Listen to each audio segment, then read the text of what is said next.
Amigos, nos visita en el set Fred Ronner, profesor de la Universidad Católica, investigador de la música popular limeña, poeta, y está aquí con nosotros por su libro Historia Secreta del Perú, un libro donde se revelan, digamos, o se descubren la naturaleza mítica de algunas porciones de nuestra historia.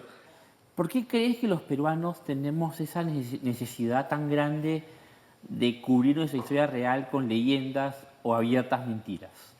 Pucha, yo primero que no sé si seamos solo los peruanos. Yo creo que todos... Pero tenemos una inclinación bien Muy fuerte. marcada. Yo también creo que tenemos una inclinación marcada, pero cuando he ido conversando esto con amigos colombianos, etcétera, me dicen, no, nosotros también tenemos este mito, este otro, ¿no? Yo creo que todos nos hemos inventado siempre una historia que sea un poquito Menos triste. menos triste o más bonita a veces, simplemente, ¿no? No sé si, porque puede ser triste igual, pero Más interesante. embellecida, más interesante, más fácil de recordar. Y creo que los mitos funcionan muy bien para eso. Y eso también a veces. ha terminado contagiando el propio discurso político, ¿no? Que a veces te habla de realidades que son pues, muy distantes, ¿no? Muy distante, sí.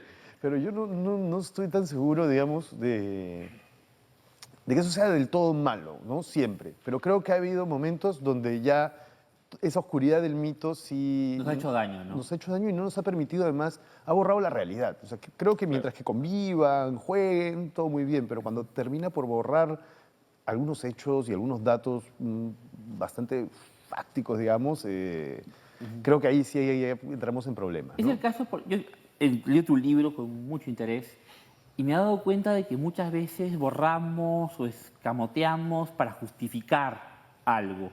Por ejemplo, el caso del rock peruano y Velasco.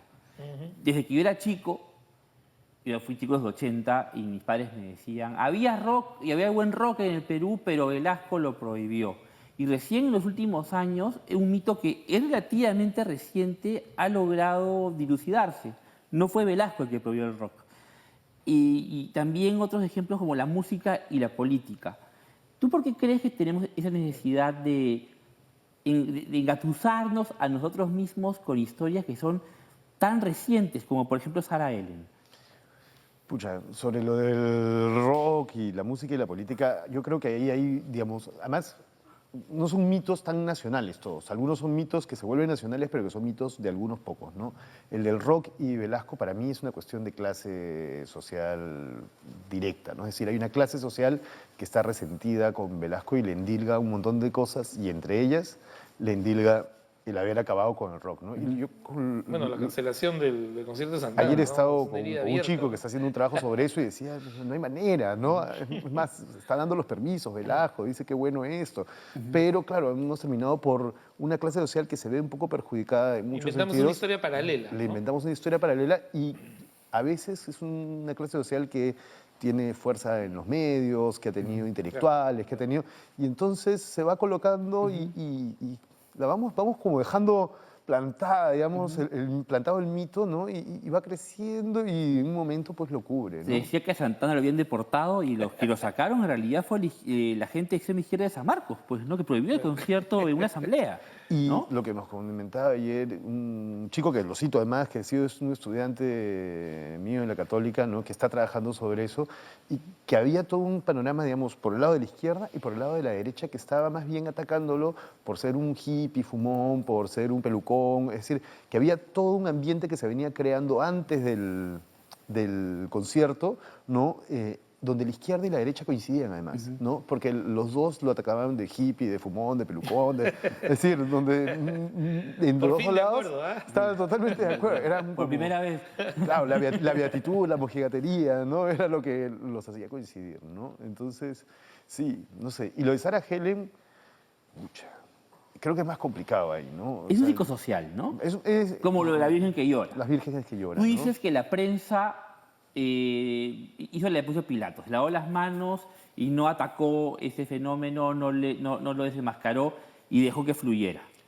Sí, es un poco Lo lo que pasa es que se le da un uso político, ¿no? se le da un uso político, pero en algunos casos yo no estoy tan seguro, digamos, que algunos sujetos, agentes en la prensa quieran darle ese uso político así de claro, ¿no?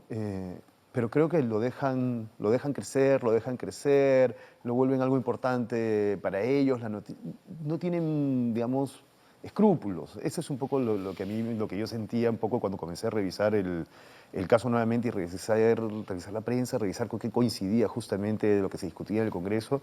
Era un poco la falta de escrúpulos, ¿no? Entonces, claro, lo menos que podemos decir, porque tampoco podemos afirmar que fue absolutamente, en este caso en particular, o sea, no le pagaron al vampirólogo en La Miami, señora de ¿no? la misma. Y esas cosas, pero por lo menos podemos decir que no tuvieron escrúpulos como para poder desenmascarar algo como esto, que ni siquiera había algo mucho que desenmascarar, era Porque era tan la joven. novia de Drácula, ¿no? O sea, una de las novias de Drácula que había llegado al cementerio de Pisco, ¿no? Claro. No al cementerio británico, no, al Pisco, ¿no? Entonces era...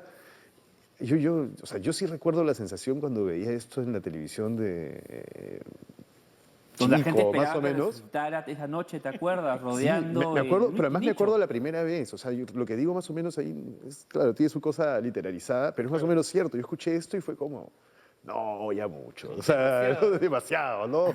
Ahora, sospecho que se han quedado varios mitos en el tintero. ¿Va a haber otro libro o...? Eso se está cocinando, lo cocinan los editores. Yo soy un mandarín, nada más. A mí me han puesto ahí a escribir, digamos. Sí, la idea era efectivamente poder hacer una segunda parte. Yo no sé si da para una segunda parte. O sea, siempre hay más mitos, pero no sé si tengo tanta muñeca, digamos, y tanto humor, ¿no? Intenté tener humor aquí, pero esas son cosas como... Un día te sale contar chistes, pero Claro. no todos los días, digamos, a menos que ¿Cuándo te seas inspiró especialista. el ejemplo de Baradit, el chileno, que ha escrito una serie de libros desmitificando ciertos episodios de la historia de Chile? Mira, la verdad es que sin ir un poco a la contraria, la verdad es que no me inspiró, porque yo el libro, el primero además nada más, lo leí cuando me encargaron de escribir ese libro y lo primero que les dije es, oye, no, muchas gracias, pero yo no puedo, ¿no? O sea, escribir un libro como el de Baradit no podía, ¿no? Pero Y lo donde- citas en el prólogo, ¿no? Lo cito porque claramente fue desde donde partí, digamos, ¿no? Se acercaron estos editores audaces, sí, Y avesados. y avesados, Y apurados, ¿no? sí, y apurados, con el libro de Baradit y me dijeron, ¿puedes escribir esto sobre el Perú? ¿No? Y yo, claro, lo leí, además lo que pude, porque además me dijeron, danos una respuesta mañana, ¿no? Y vinieron en la tarde-noche, digamos. Entonces, esa noche leí la mitad del libro y claro, tenía cosas interesantes, pero eran como contar, se concentraba mucho en el dato.